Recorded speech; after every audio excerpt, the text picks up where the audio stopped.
This video is a summary of the story. If you'd like me to narrate the full version in the future, let me know in the comments, or you can read the entire post on Reddit. The original story by RamiGTV is linked in the description below. 3 years ago, a group of friends ventured into the Texas wilderness for a weekend of camping. No cell service, no backup plan, just a tent, a fire, and the woods. It was supposed to be a test of endurance, but what they found was something far darker. This story comes from Reddit user RamiGTV, a terrifying first-hand account that will make you think twice before stepping off the trail. Warning: the following video contains intense scenes, unsettling imagery, and frightening moments that may not be suitable for all audiences. Viewer discretion is strongly advised. Proceed if you dare. Our storyteller wasn't the outdoorsy type, more of a glamper than a camper. But when Jake, the so-called survivalist of the group, challenged him to a real camping trip, he finally gave in. Determined to prove he could handle it, he joined Jake, Chris, and Luke on a remote trek through Jake's family property near a secluded lake. Jake promised a marked trail, red triangles painted on trees to lead the way. But as the sun dipped low, the forest seemed to tighten around them. Not long into the hike, Matt stepped off the trail to relieve himself. That's when he heard it, crunching footsteps mirroring his own. He ran back to the trail, heart racing, but there was nothing behind him. Was it his imagination? The others laughed it off, but the silence in the woods was unnatural. No crickets, no birds, just quiet. They reached the lake as twilight faded. The setting was picturesque, almost peaceful. They set up tents, built a fire, and roasted s'mores. For a moment, it felt like any other night, but the uneasy feeling lingered. Matt mentioned the noise from earlier, and Jake laughed it off. Still, as darkness fell, something didn't feel right.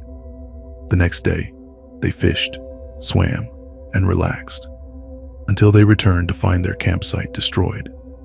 Tents slashed, food stolen. Even the heavy-duty cooler Jake swore was bear-proof had been opened without damage. Jake insisted no bear could have done it, and something about the torn flap, still zipped closed but sliced through, suggested intent. Deliberate, human, or worse. They packed up to leave. As they followed the triangle markers back, they reached something impossible: a fork in the trail. 2 paths, both freshly marked with identical red triangles. Jake panicked. He swore there had only ever been one trail. He climbed a tree to scout the clearing they'd parked in, and vanished. Moments later, only his boot came crashing down through the leaves. Matt investigated the path. The triangle markings were fresh, too fresh, wet, and when he looked closer, they weren't painted. They were drawn in something wet, red, metallic, blood. Before they could regroup, Luke disappeared. One moment he was there, the next, gone. Chris pulled out a compass. South was the only answer now. They ran through the forest, ignoring the false trails. Then, a voice. Luke's voice. But he wasn't there.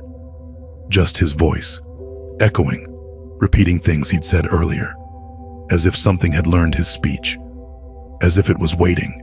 Chris and Matt ran until the road came into view. Then something chased them.